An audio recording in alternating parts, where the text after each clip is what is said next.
Amazing tiny friend. शमरंग नाम के गांव में एक लड़का अमित अपने चाचा चाची के साथ रहता था। जिस घर में ये लोग रहते थे ये अमित के पिता का ही है, लेकिन एक ट्रेन हादसे में उनकी मृत्यु हो जाने के कारण ये घर अब अमित के नाम पे है।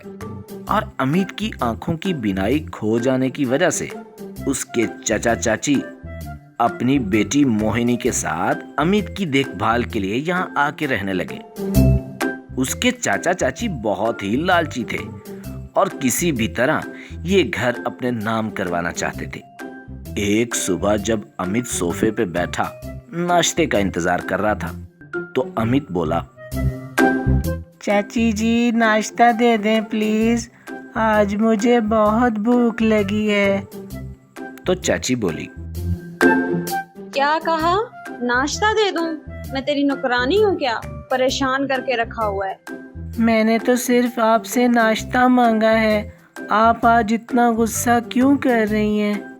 क्योंकि मैं थक गई हूँ तेरे नखरे उठा उठा के। तेरी वजह से मैं अपनी बेटी का भी ठीक से ख्याल नहीं रख पा रही। आज तो तुझे जाना ही होगा इस घर से।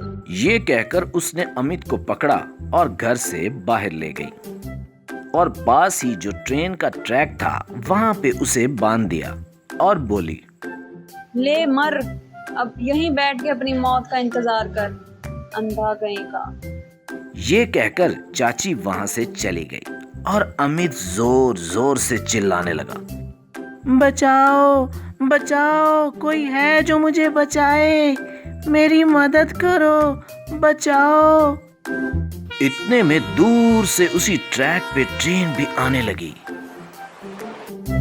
अमित ट्रेन की आवाज सुन के बहुत ही घबरा गया और फिर से चिल्लाने लगा, कोई है क्या? यहाँ कोई है जो मेरी मदद कर सके?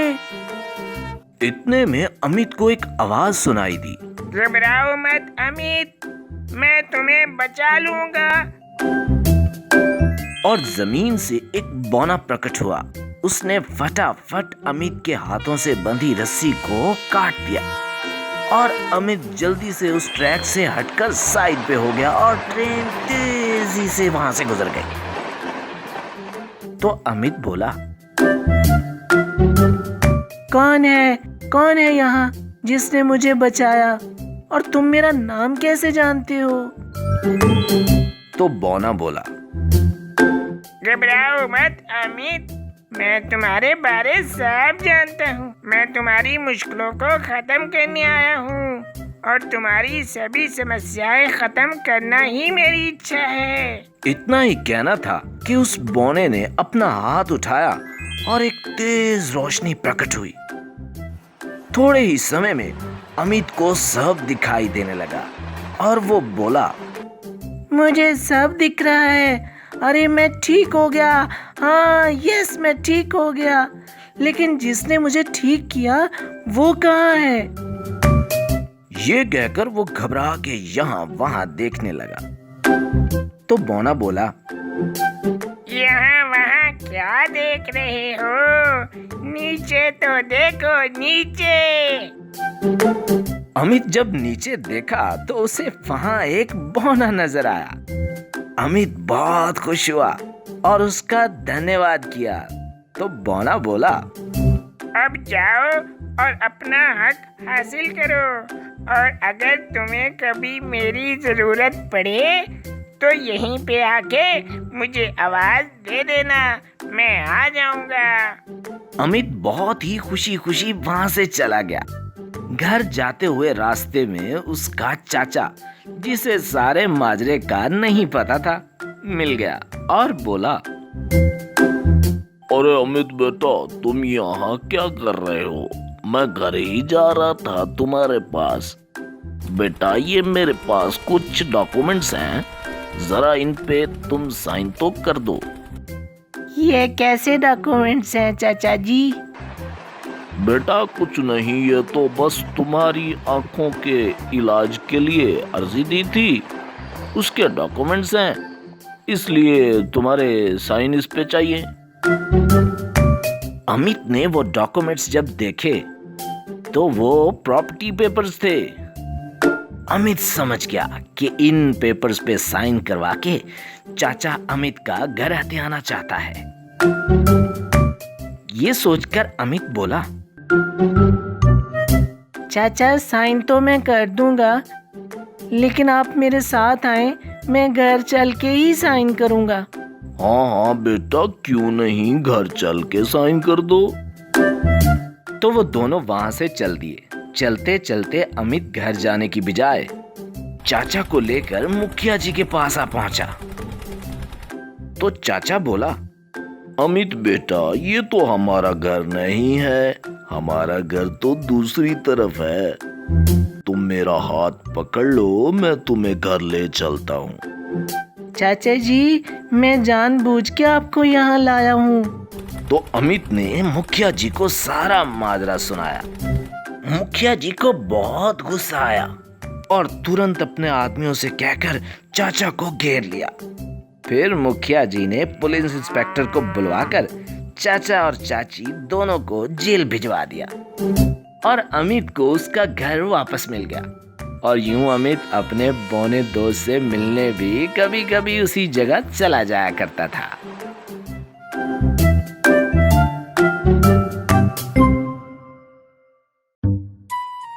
Giant mango swimming pool.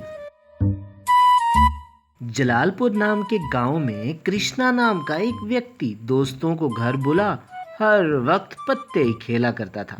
मानो के पत्ते खेलना ही उसका जीवन हो गया था। पत्ते खेलकर वो जो संपत्ति बनाता था उसको किराना खरीदने के लिए अपनी पत्नी सविता को दे देता।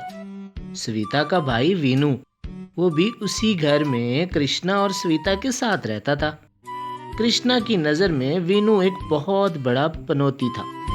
एक दिन कृष्णा बाहर से घर आया तो वीनू को आंगन में चारपाई पे बैठा बिरयानी के मजे उड़ाते देख कृष्णा गुस्से से आग हो गया और सविता को आवाज देने लगा, स्वेता, स्वेता। श्वेता कमरे से बाहर आई और बोली, क्या हुआ जी, क्यों इतनी आग बरसा रहे हो?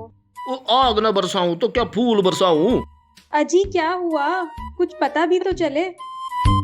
मैंने तुम्हें कितनी बार समझाया है कि जिस वक्त मैंने पत्ते खेलने हो ये वीनू मुझे घर में नजर ना आए। तो वीनू बोला, जीजा जी क्या हो गया, मुझसे कोई गलती हो गई है क्या? क्या कहा गलती? और तू तो खुद एक बहुत बड़ी गलती है, पनौती है पनौती, और जहाँ जाता है सब नाश कर देता है, नाश। क्या कह रहे हो जी, मेरा भाई तो बचपन से ही नसीब वाला है, जरा देखो तो चांद का टुकड़ा लगता है। क्या खाक नसीब वाला है, जो काम भी करता है ससुरा उल्टा हो जाता है। पान पत्ती का काम किया, गुटखा बैन हो गया, और इससे पहले क्या किया, ब्यूटी पार्लर लगाया, और क्या हो गया, बीमारी के कारण लॉकडाउन हो गया। बाप रे बाप, ये जहाँ भी कदम रखता है तो बस वहाँ पूरा नाश हो जाता है। लेकिन स्विमिंग कंपटीशन का क्या जीजा जी, उसमें तो मैं हमेशा फर्स्ट आता हूँ, इसके बारे में क्या कहोगे जीजा जी?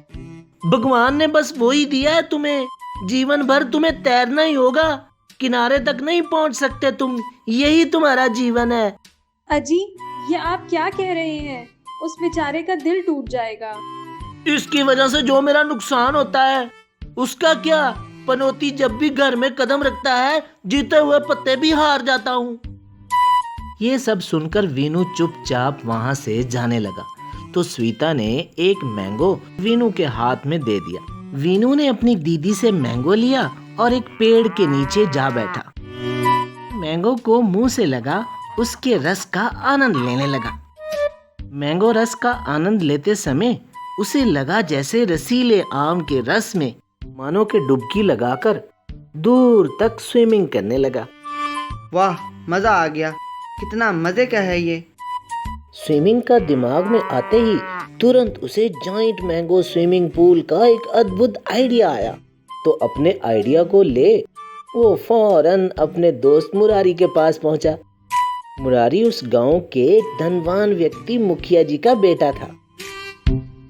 उसने मुरारी को जाइंट मैंगो स्विमिंग पूल वाला अद्भुत आइडिया सुनाया मुरारी को उसका ये आइडिया बहुत अच्छा लगा। फिर क्या था, कुछ ही दिन में मुरारी और वीनू ने मिलकर वहीं गांव के पास वाली जमीन पे एक जाइंट मैंगो स्विमिंग पूल बनवा लिया। इस अनोखे स्विमिंग पूल के मजे लेने के लिए बच्चे बड़े सभी आने लगे। देखते ही देखते कुछ ही दिन में वीनू अच्छे पैसे कमाने लगा। वीनू को तरक्की करता देख कृष्णा और भी जलने लगा। इसकी जलन के कारण उसने स्विमिंग पूल के पानी में खुजली वाला केमिकल मिलाने का प्लान बनाया।